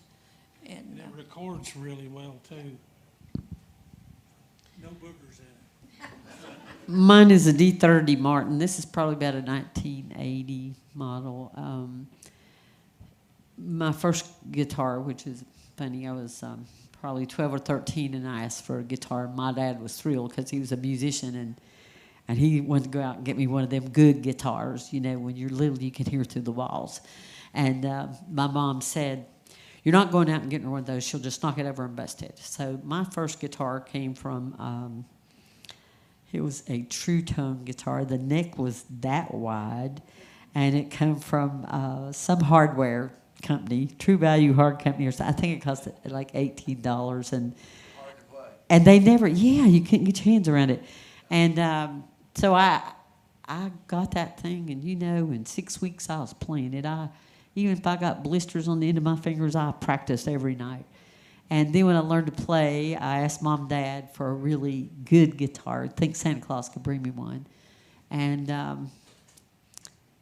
long story, and I'm not going to go into it for time's sake, but I ended up, Santa Claus brought me one that year, was a J45 Deluxe Gibson. And it's a collector's now. I don't take it out, but... What year is it? It's 1970-something. I remember at that time I was in college at Southwest Virginia Community College, and they had a festival called the House of Barn Mountain. Some of y'all remember that. And I took that guitar and I played it, and we were playing right before Seldom Sing came on the stage. And their guitar player come up to me when I come on stage, and he said, "Don't leave, I want to talk to you." And I said, "Okay, what did you want?" And he said, "I want to buy that guitar that you've got." And the story behind that was that my dad had the guitar laid away and then had a mining accident. We about lost him, and Mom said, you probably ain't going to get that guitar. We had it laid away, but you ain't going to get it. And so Christmas rolled around, and, we're just glad to have him at that point. But Christmas rolled around, Daddy went over to the kitchen. He said, "Why don't you look?" Said, "Santa Claus has left a package over here in the kitchen." And he must have been too tired to carry it in there, and it's got your name on it, Sandy. And there was my J45 Deluxe. So when that guitar player for the Seldom Sing said he'd like to buy that, I said, "Sir, I don't mean to be rude, but you don't have the money to buy this guitar." I said, "It's too much sentimental value." I still have that guitar. I use it sometimes when I go in the studio, but usually I don't bring it out of the house because it's, I have to say, in my lifetime, my prized possession. It means the most to me. I'm going to walk over here. This guitar, y'all just tell me, quit talking. I'm talking too much. Oh, is that on? Oh, yeah, it is. Yes. This is a replica of a guitar that was made in the 50s, in the early 60s. And they were called Dan Electros because I can't remember the guy's name. It was Dan, somebody was his name that made these. And he didn't know how to make guitars, but he wanted to make a guitar that people could afford to buy. And so he went to a guy named D'Angelico, who was a master guitar builder in New York. And D'Angelico showed him how to measure from here to here, what the fret scale needed to be, and all the things you needed to do to make a guitar play. And so he went scrounging around New York and found a bunch of scrap parts.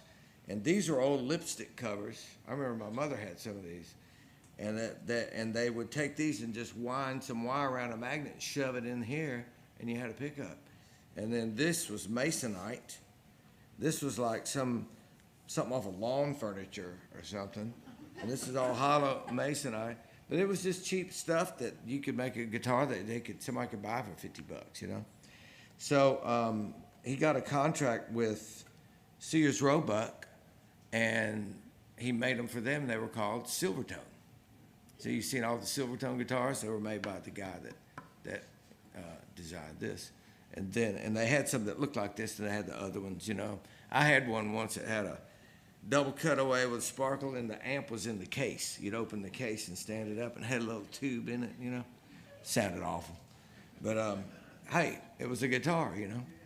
And so my friend, who was a really master guitar builder, had a computer milling machine, computer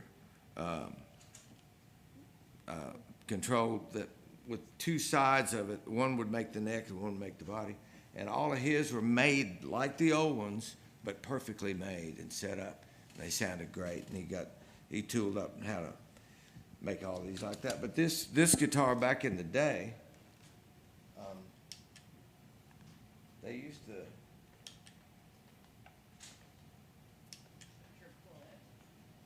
You're right. I keep forgetting I've got a switch on the plug here.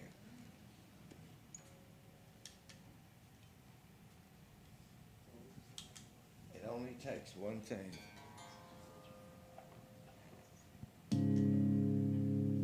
So, what was the last combination you tried? So, anyway, they used to use it like just to make they just play it like a tic-tac, is what they called it, and they would play along with the stand-up bass, and this would be playing along with it. And if you listen to those old records, you can hear it. Burt Camford records and Patsy Cline records and all that. But this was also the guitar that was used. I'll play the solo and see if you remember the record good.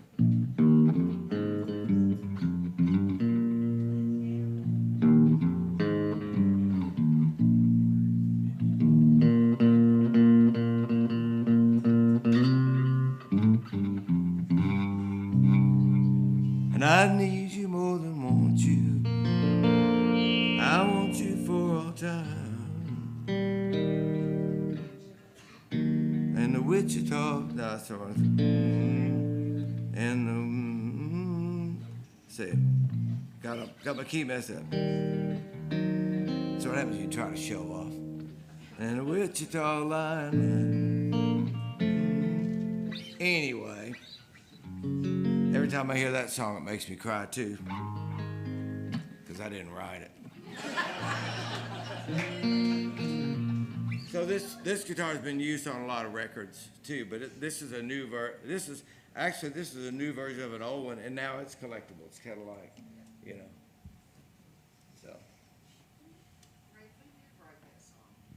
So. Jimmy Webb. And boy, did he ever. And what's that? Oh yeah, amazing. Yeah, he also wrote the "Cake Out in the Rain" song, and he wrote. Jimmy Webb also wrote Galveston, and I was listening to that the other day, and the chord changes and all that is really cool. And something I didn't know about Galveston, I thought it was written about some old war, like in the 1800s wartime or something, like period piece. It was about a guy in Vietnam. Did y'all know that? I'm the only guy that didn't know that. I finally figured it out. I don't want to cut us off. We can continue these conversations out in the lobby. How about a big round of applause for all of our artists tonight?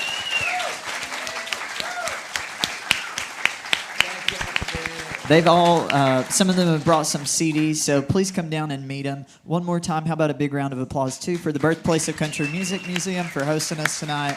Thank you all so much for coming out and helping the Crooked Road and the Birthplace of Country Music celebrate our anniversary. Thank you for having us here, too. Thank you all. Yeah, we've really enjoyed it. Thank you.